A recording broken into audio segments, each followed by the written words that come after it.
So we're going to start with the AFC East: Bills, Pats, Jets, Dolphins, and not quite as much high-end talent brought into the division, I don't think, at least as the NFC North that we talked about last week. Um, but still some decent signings.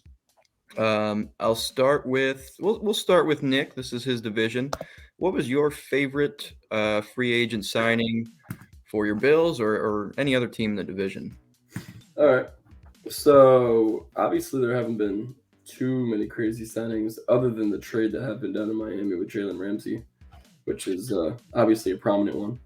Yeah. One of the best corners, if not the best, coming to the division. So, but free agency wise, I mean, I'd have to go with Damian Harris coming to the Bills. I mean, I thought Tremaine Edmonds and potentially even Jordan Poyer leaving, and yeah, and Poyer coming back, obviously on that deal, which was kind of unexpected. But Damian Harris coming from the Patriots in division is really something that's surprising. You usually don't see Pats coming over to Buffalo, especially in the past. It usually went the other way around. But yeah, it was cool to see him. I was watching him over the last few years, and number 37 for the Pats. Who is this guy? Oh, okay, he's a really good running back. We're gonna have to deal with this guy, and then obviously Ramondre Stevenson comes along, and he kind of takes that role from him. But Damian is he's somebody who runs downhill. Obviously with Devin Singletary going to Houston, we needed another running back one.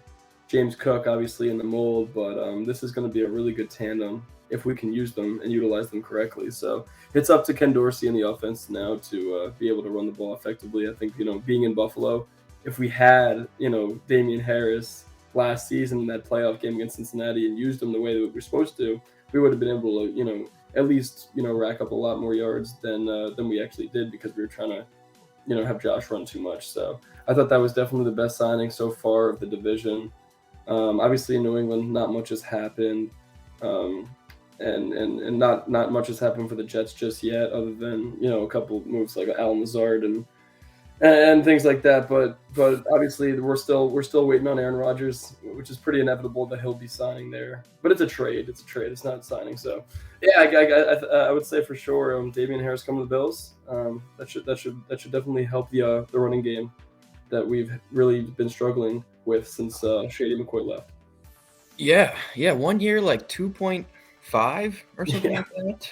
yeah. I was really curious or really interested to see Pats didn't match that, but then they went out and grabbed James Robinson. We'll talk a little bit more about that when we get to the Pats. But I think I actually like Damian Harris a little bit more. For a lot of people, that's kind of one for one. They ended up paying him a little bit more to bring somebody from outside of the organization, which I thought was really, really interesting. And they let him go to the Bills, where I think he'll play a huge role. Michael, what was your favorite signing out east? Ooh, well, last week Nick and I both had the same when he said Tremaine Edmonds. I hate to just copy Nick again, but I really like Damian Harris. I always have. And I admittedly, when free agency first started, forgot that he was a free agent. And then when the signing happened, not only was I surprised that he was signing somewhere that wasn't New England, like I thought he was there for like at least 2 more years for some reason. I was excited because any player leaving New England, I am for. I don't want them to have any players. Yeah. And yeah, I was ecstatic that he went to a team that's like likable in the Bills. Just because it is Damian Harris who I like, and he's not playing for, the dark side anymore. He went to a team that has a lot more players that at least I like. So it'll be a lot more enjoyable for me to watch Bills games knowing that Damian Harris is back there. And I never liked Devin Singletary, so it worked out. Yeah, I like the fit. First and second downs, you got Damian Harris. Maybe James Cook is kind of that true third down back by this point, catching the ball a little bit more. And now you've kind of got your workhorse in place. Devin Singletary was fine in spurts, but I don't think as well rounded a back as Damian Harris. with the skill set he brings to the table. Mine is a sneaky one, and I'm also going to give honorable mention really quick to Mike Gesicki going to New England to follow the Jonnu Smith trade. Yeah.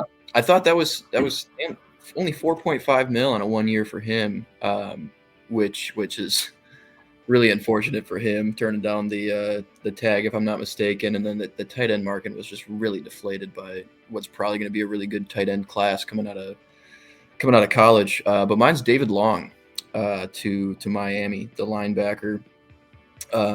Sniff, he had some All Pro votes last year, and played really well. And they got him for 2 years, 11 mil. The linebacker market, Michael, I think you were on for that free agency bonanza with me. We talked about how weird the linebacker market seemed with who was getting paid and what certain people were getting paid. But yeah, 2 years, 11 for one of the better young linebackers in football, off-ball linebackers, and I just thought that was a huge steal for Miami. Let us know down in the comments below what you think was the best signing in that division, if we missed any, or if you agree with any of ours.